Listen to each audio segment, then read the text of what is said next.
Allez, aujourd'hui, on part pour un voyage assez incroyable au cœur de ces immenses étendues bleues qui recouvrent notre planète, les océans. On ne s'en rend pas toujours compte, mais ces géants d'eau salée, eh bien, ils façonnent absolument tout.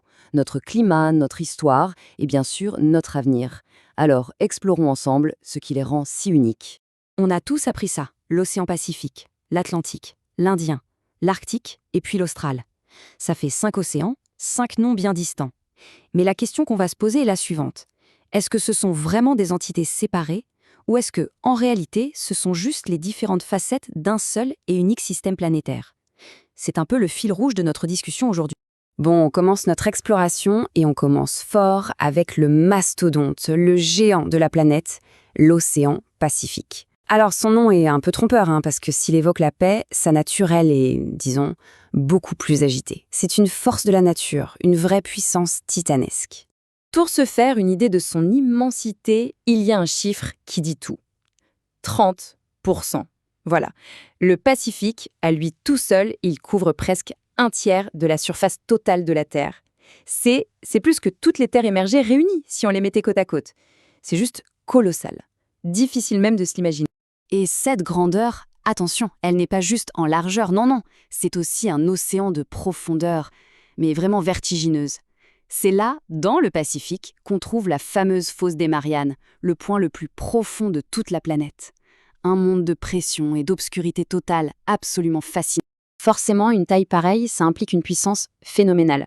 Le Pacifique, c'est le cœur de la ceinture de feu, cette zone où ça bouge tout le temps, avec une activité sismique et volcanique hyper intense. C'est aussi de là que partent des phénomènes comme El Niño et La Niña, qui ont des répercussions sur la météo du monde entier. Bref, c'est un acteur majeur, un vrai régulateur du climat mondial. Allez, on change de décor, on quitte le géant Pacifique et on met le cap sur l'Atlantique. Si le Pacifique est le plus grand, l'Atlantique, lui, c'est un peu le grand carrefour de l'histoire humaine. Pensez-y, c'est ce pont liquide qui a relié l'ancien et le nouveau monde.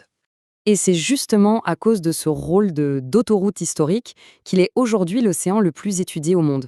Forcément, des siècles et des siècles d'exploration, de commerce et plus récemment de recherche scientifique, tout ça a transformé ces eaux en une sorte de gigantesque laboratoire à ciel ouvert. C'est là qu'on a appris une bonne partie de ce qu'on sait sur les océans. En fait, ce qu'il faut retenir, c'est que l'Atlantique, c'est un véritable moteur. D'abord, un moteur économique, évidemment, avec des routes commerciales qui sont parmi les plus fréquentées de la planète. Mais aussi un moteur historique, parce que ces courants ont littéralement porté les grandes vagues de migration, de découverte, bref, tous ces échanges qui ont sculpté le monde dans lequel on vit. Et pour un exemple concret de son influence, il y en a un qui est parfait, le Gulf Stream. On en entend souvent parler, mais c'est bien plus qu'un simple courant. Imaginez un immense tapis roulant de chaleur qui prend l'eau chaude des tropiques et la ramène vers le nord. Sans lui, le climat en Europe de l'Ouest serait, radicalement différent. Beaucoup, beaucoup plus froid.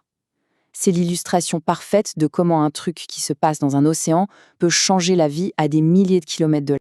On continue notre tour du monde, on file vers l'Est et nous voilà dans l'océan Indien. Changement d'ambiance, c'est l'océan le plus chaud. On peut vraiment le voir comme un cœur tropical qui bat au rythme très particulier des moussons. Alors, l'océan Indien, il a vraiment une personnalité à part. D'abord, ses eaux plus chaudes, ça veut dire une biodiversité tropicale absolument spectaculaire. On pense tout de suite aux récifs coralliens. Ensuite, son climat est complètement rythmé par les moussons. Et ça a un impact direct sur la vie de milliards de personnes qui vivent sur ses côtes. Et puis, de nos jours, c'est aussi un carrefour ultra stratégique, que ce soit pour le commerce ou pour la production de pétrole. Et pour la fin de notre voyage, on part aux confins du monde, direction les pôles, à la rencontre des deux océans polaires. D'un côté l'Arctique, de l'autre l'Austral. Deux extrêmes, deux mondes de glace, qui en quelque sorte se font face. Ce qui est vraiment fascinant, c'est de voir à quel point ils sont des opposés, géographiquement parlant. Regardez bien, l'Arctique, c'est un océan qui est quasiment entouré de continents, une sorte de mer polaire. L'Austral, à l'inverse, c'est un anneau d'eau qui encercle un continent, l'Antarctique. L'un est plus petit, moins profond, l'autre est traversé par le courant le plus puissant de la planète.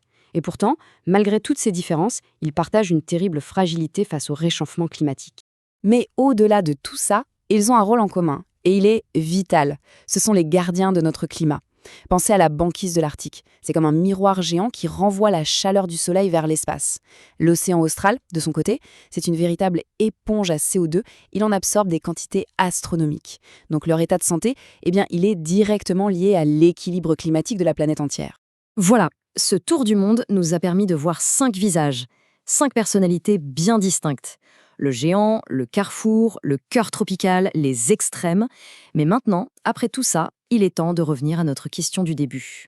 Et la conclusion, la voici. Un courant comme le Gulf Stream, il ne se s'arrête pas à une frontière imaginaire qu'on a dessinée sur une carte. El Niño, ça connecte le Pacifique au monde entier. Les eaux de l'Atlantique se mélangent avec celles de l'Arctique. En fait, les frontières, ce sont nous qui les avons inventées. Dans la réalité physique, il n'y a qu'un seul et unique océan mondial. C'est comme le système sanguin de notre planète. Tout est connecté. Et ça, cette idée, eh bien, ça change complètement la perspective. Ça nous force à penser de manière globale. Les grands défis, que ce soit la pollution plastique, la surpêche ou le réchauffement des eaux, ça ne concerne pas un océan, ça les concerne tous, parce qu'ils ne font qu'un. La vraie question, au final, ce n'est plus de savoir s'il y a 1 ou 5 océans. La vraie question, c'est quel avenir on veut construire pour notre unique et précieux océan